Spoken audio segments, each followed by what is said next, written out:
Welcome to Break Free and Thrive. And this is our opportunity to interview local authorities that are in the area. And today my guest is Amy Adler. And I am so honored to have you join us today, Amy, because your expertise is something that a lot of people, I think, take for granted. Oh yeah, it doesn't take too much effort, and it's significant effort, especially when you want to get your message across. And the message that people are looking to gain is really about putting their best foot forward, and that is in how they position themselves for the position of their dreams. Is that not true?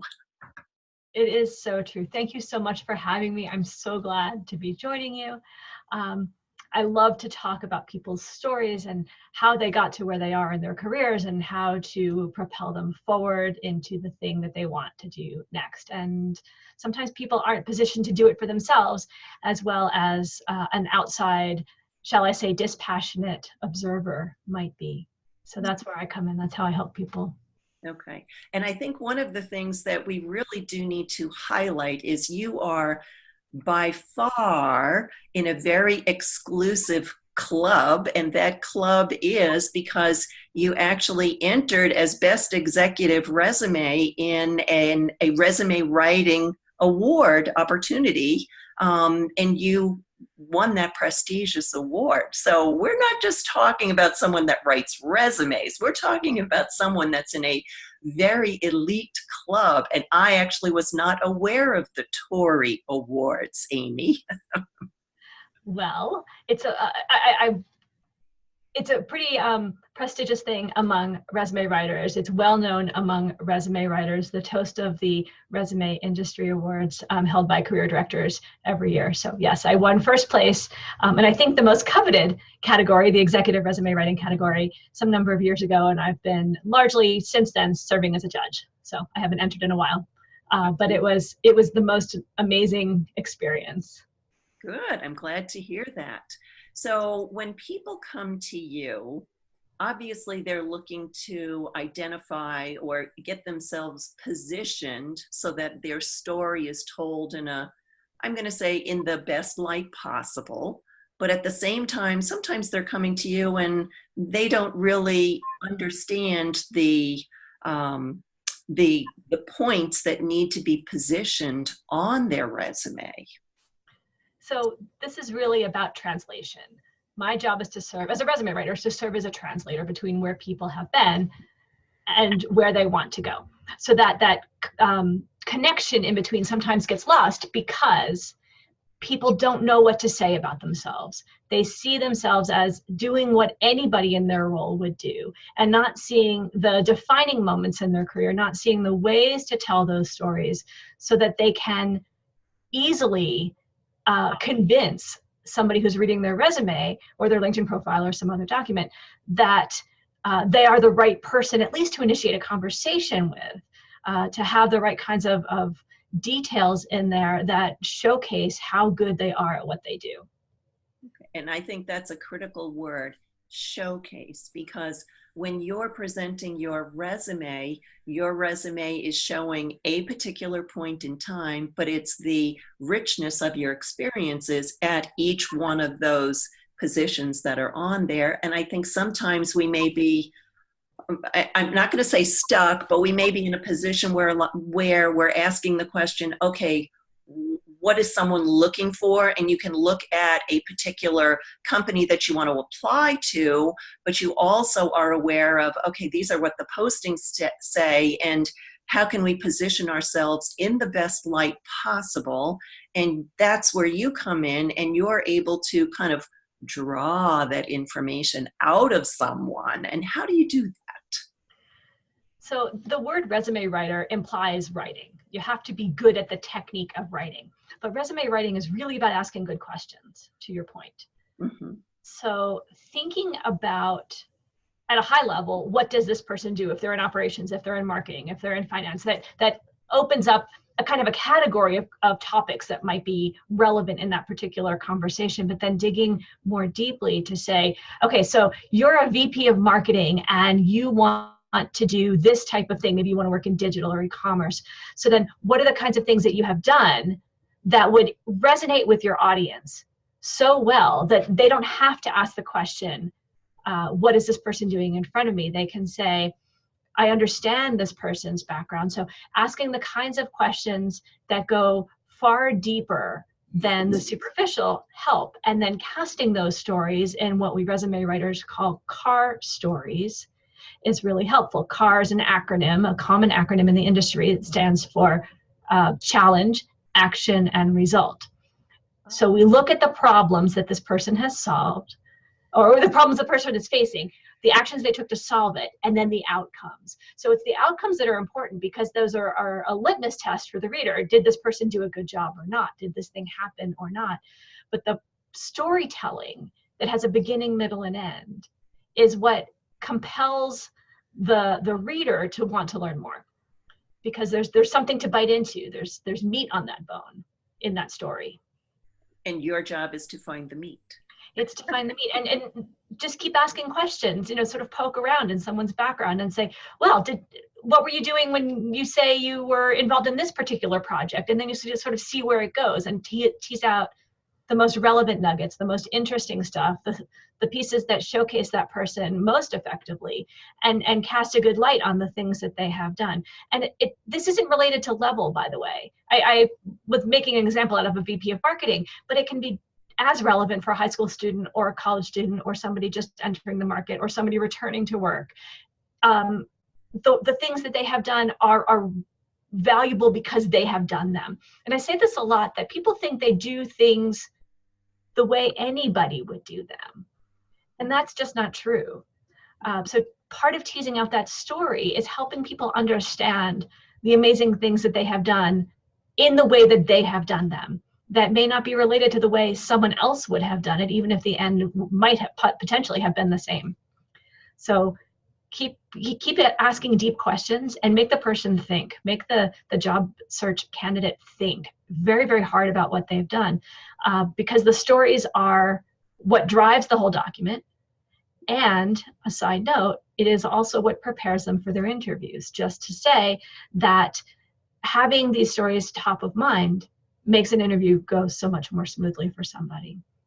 So when you're working with someone, do you have a questionnaire that you ask them in advance so that when you're meeting with them, you kind of know what they're looking for?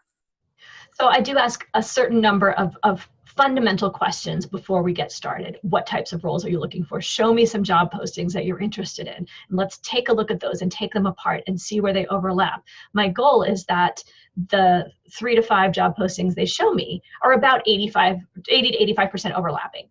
Not necessarily in the same way, but if you can imagine a Venn diagram, with the circles, that middle part should be pretty substantively shaded.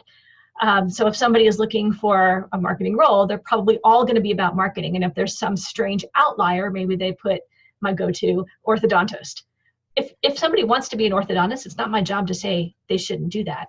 But if it's a clear outlier compared to the rest of the things they're looking at, then we have to have a deeper conversation about what they really want. That having been said, once they provide that information, that's real, that and any existing data they have about their career, resume or otherwise, that's all I need to get rolling, because I'm a really curious person. And it's my privilege to ask all these kinds of questions that get to the heart of what they're good at. And sometimes they don't even know what to talk about. And if they had to simply lecture on their own backgrounds, they wouldn't have anywhere to go. So I have to provide them the scaffolding to climb so that they can talk about what they've done in a way that helps me learn about them, but then helps me translate again between where they've been and where they want to land. Okay. So one of the next questions that I think is really interesting to ask, and you've talked about someone that they know where they want to go. This is the parameters of the jobs that they're looking for. But what if you have someone that's in the transitionary stage where they're not really sure, or they're doing one thing and they want to move to something else, and it's like, how do you put those connections in place so that there's kind of a flow to it? So I think you're asking, in a way, two different questions. One is, what happens if somebody wants to change careers? That's one version. And the other is, what happens if they have no idea what they want to do next? Maybe we can address them separately, kind of in order. If somebody wants to change careers, that is really putting a good resume writer to the test. Can that individual take what they've done in their existing career or their prior career and reframe it into the language of the new hiring executive, the new team, whatever it's going to be, so that they don't have to translate it themselves. They can see it on the page. One of the sort of most clear ways that this comes into play is if somebody is changing industries. Let's say somebody is coming from the insurance industry, but they want to go into, I don't know, retail, or I don't know, something else, IT. And they have the background, but the industry they feel is pervasive in their resume, and it might be holding them back because somebody is looking at it going, that's not who we want. That's not somebody in our industry. They don't know what we're talking about. So stripping that context out while still telling good stories becomes the issue of the day. And that's it's a pretty fun thing to do, to be honest, because it makes you think as a resume writer about how to talk about the successes outside of, as I said, the context in which they occurred. So that's version one, right? Mm-hmm. So then version two is what happens when somebody says, I have no idea. What I want to do, I just have to get a new job. I have to get out of here. The first thing I always say is make sure you're running to, not from. Even if in your heart of hearts, you want to run screaming from a toxic situation, your job search process has to feel like you are running to the thing that you want. So figuring out what you want to run to is critical. Casting about is never a good idea, and one resume is not going to be good enough, no matter how well it's written. It's not going to be good enough to support any job search or every job search. A job search that is well supported by a resume geared to IT will look terrible to a finance person. It doesn't matter how good of a document it is if it's not focused properly.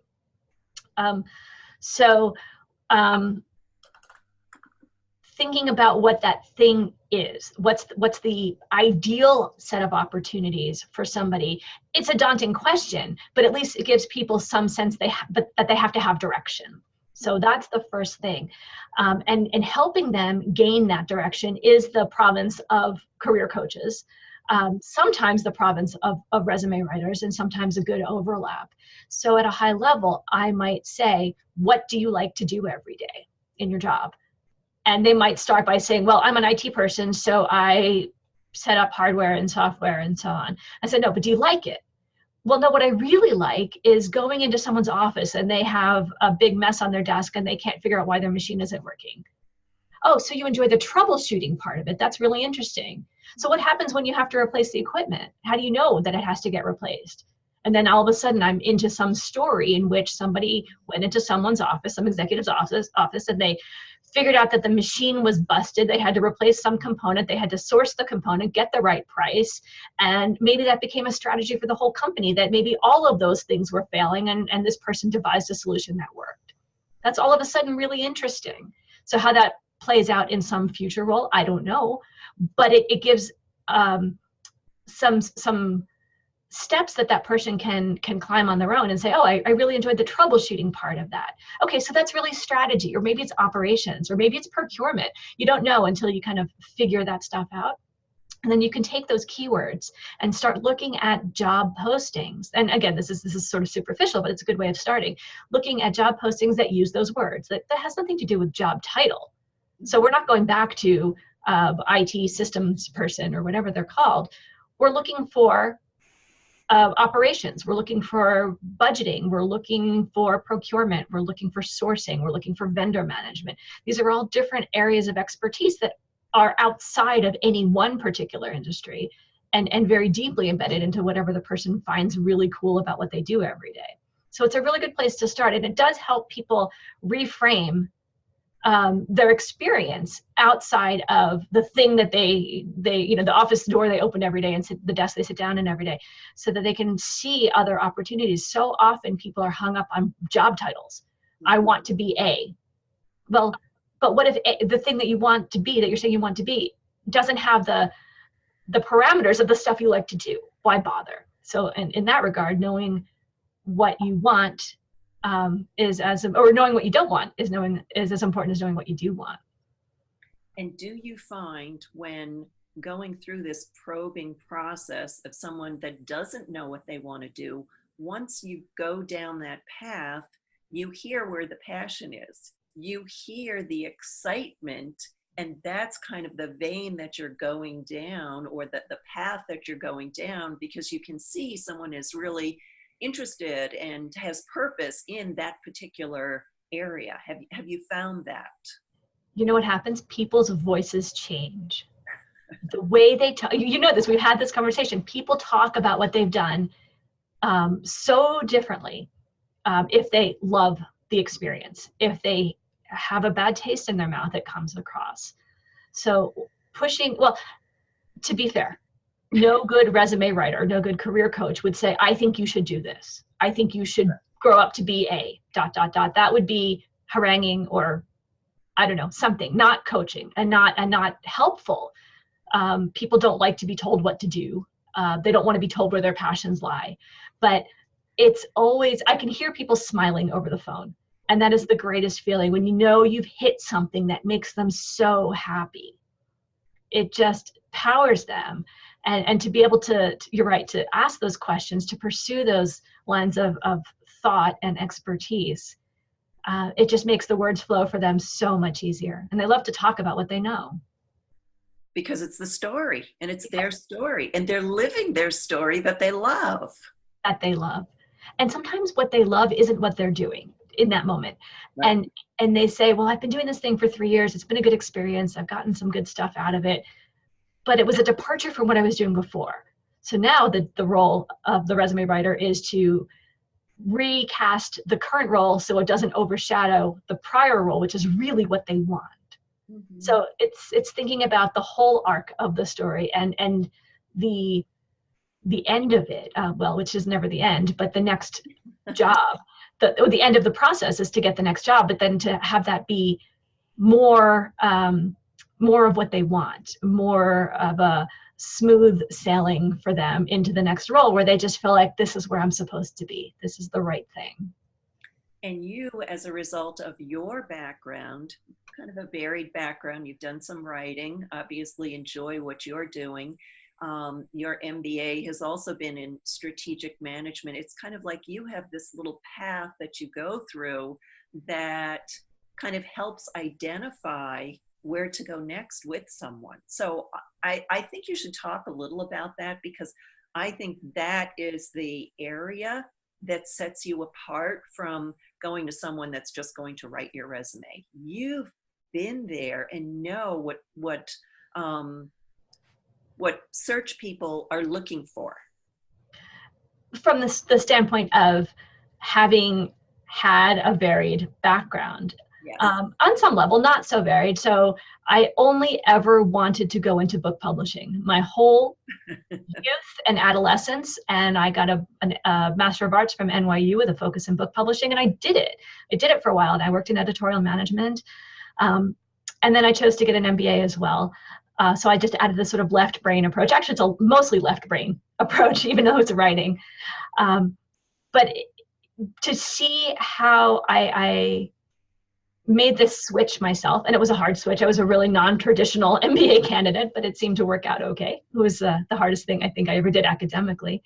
But it was good preparation, as you say, for empathizing with people who want to get out of whatever it was they were doing, but don't have the framework, or don't have the language for it, or don't even have the, sense of what it means to do something different. I've always done it this way, so I'm always going to do it this way. I've made a living, it's been fine.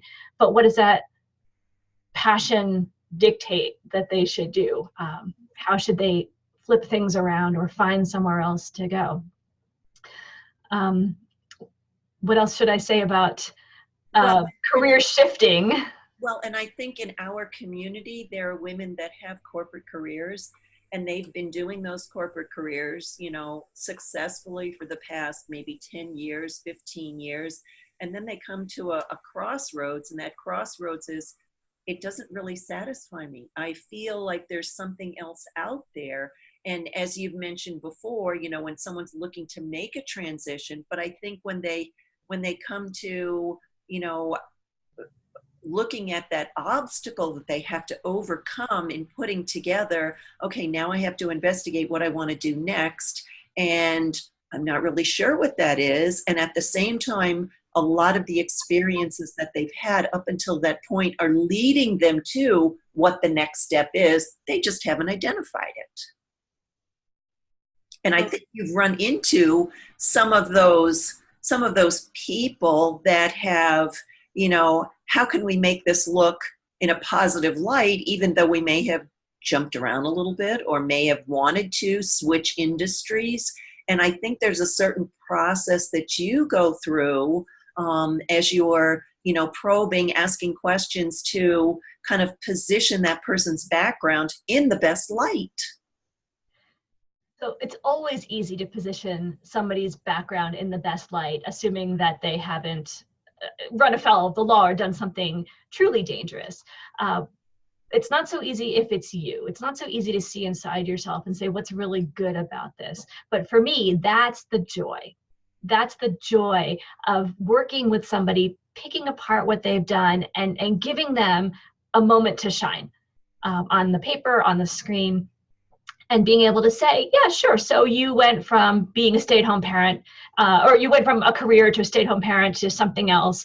And maybe the thread is a little, maybe it's invisible to you. But what I see is, and I look at their background from before, their volunteerism, because work is work, even if it's not paid, and the things that they've been doing up until that moment, and say, okay, here's the way this all hangs together from where I'm thinking. And it looks like the kinds of opportunities you're seeking are looking for somebody who knows how to tie those things together. So why don't we just hand it to them? Why don't we give it to them? My goal is for individuals to look at their resume when it's done and recognize themselves in every single word, yet be surprised by how well they come across when given the chance to have that moment in the sun. There's no such thing in resume writing as fabrication. There's nothing about this that comes made up out of whole cloth. I am taking everything that I talk about from what they tell me, from what their background say, and what I know about whatever the industry is that they're looking for and where they're going. And that notwithstanding, they still almost every time say something like, I don't know who this person is, or I do know who this person is, and I have to hire them, meaning themselves. Like they want to hire themselves because they love what they see. They just never thought of doing it that way. Well, and I think that's the magic of your ability to pull it out of them, to position it. Like you said, you're not fabricating it, but you're taking the words that they're saying, tying that together in a story so that it's positioned in a way so that you're pulling, you know, the commonalities or the common skills, the responsibilities, the results, so that it's like, oh, wow, I really did that. Yeah. And they so often don't see that the small things that they did had huge impact, and that they're valuable, and they're empirically valuable, not just in the situation that they were in at the time, but that anybody would find it interesting. So you saved $250,000 on a contract. Okay, let's talk about how that happened.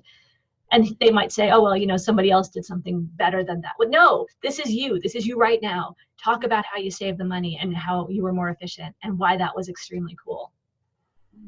And I think one of the other things, actually, and you've positioned that very well, you know, when someone looks at, oh, I left that job and it was, you know, the circumstances weren't the best and it was like I needed to move on or whatever, it wasn't in the best light. But when you have a little bit of time or space since that opportunity, you kind of are able to appreciate the lessons learned or appreciate the wisdom that you've gained from that. And I think that's also one of the things that you actually provide because you weren't there. So it's up to you to kind of find out, okay, what was it? And you're able to do that.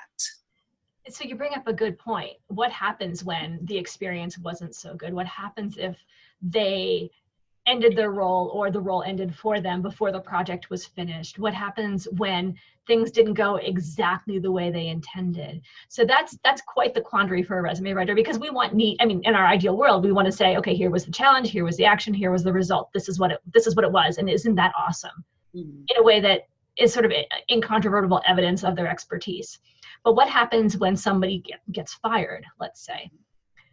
I like to think that sometimes the process is the success.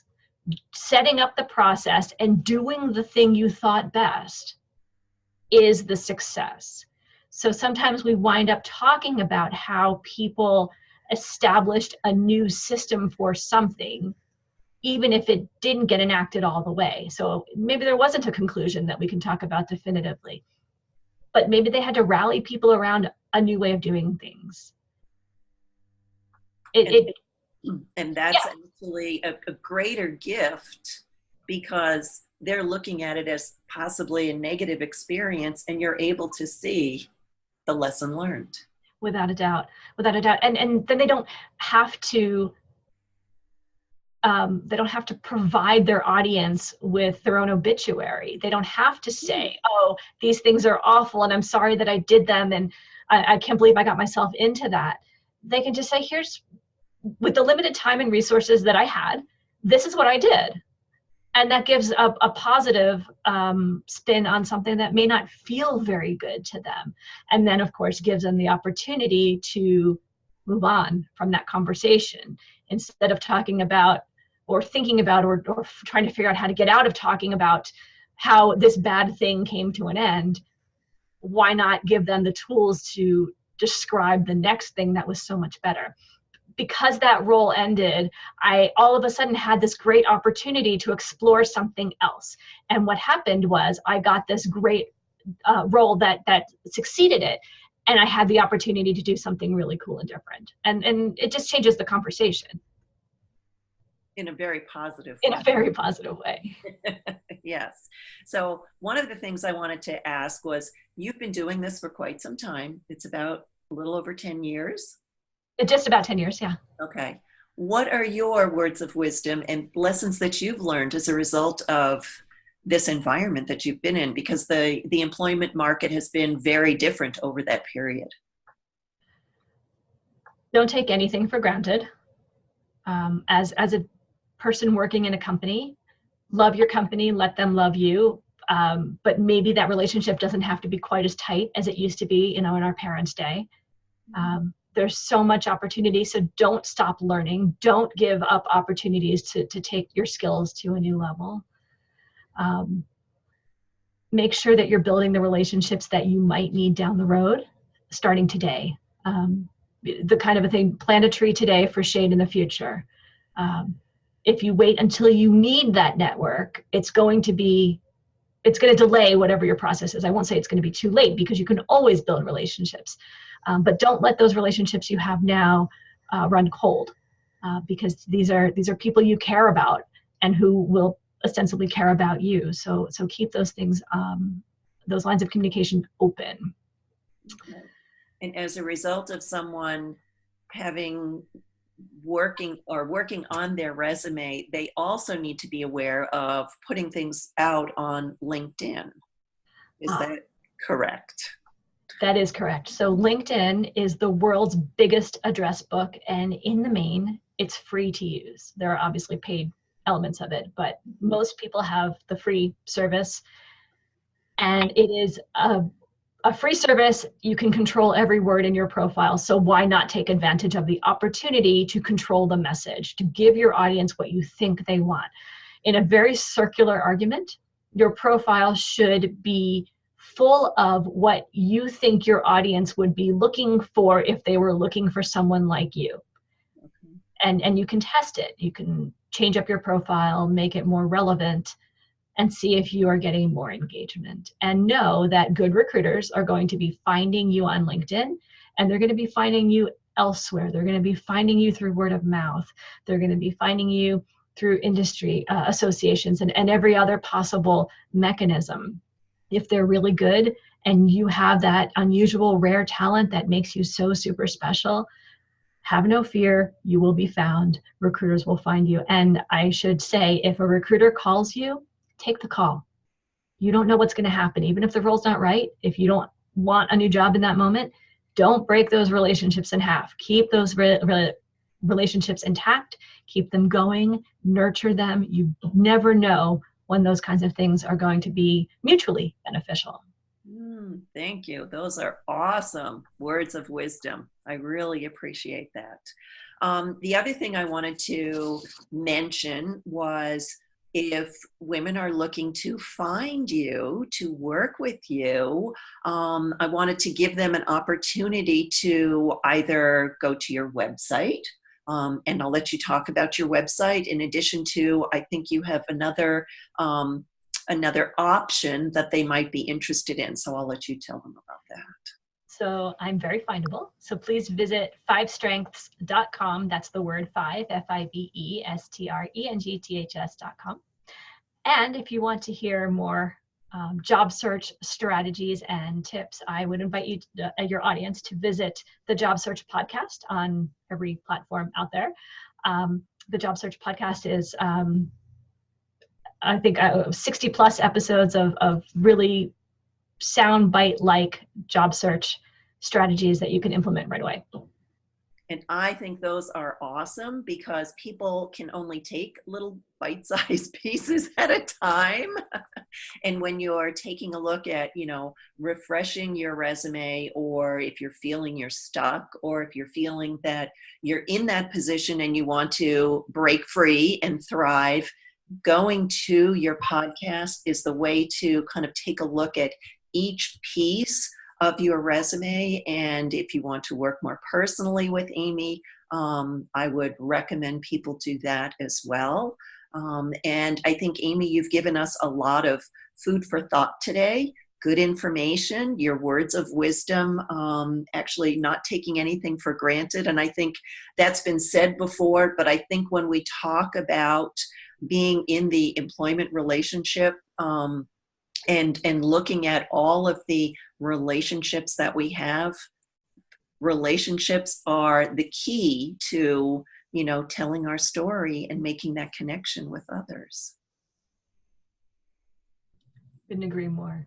Thank you so much, Amy, for joining us today. And we will direct people to go to Break Free and Thrive, and they will be able to check out your podcast and go from there. So thank you so much. All right. Thank you.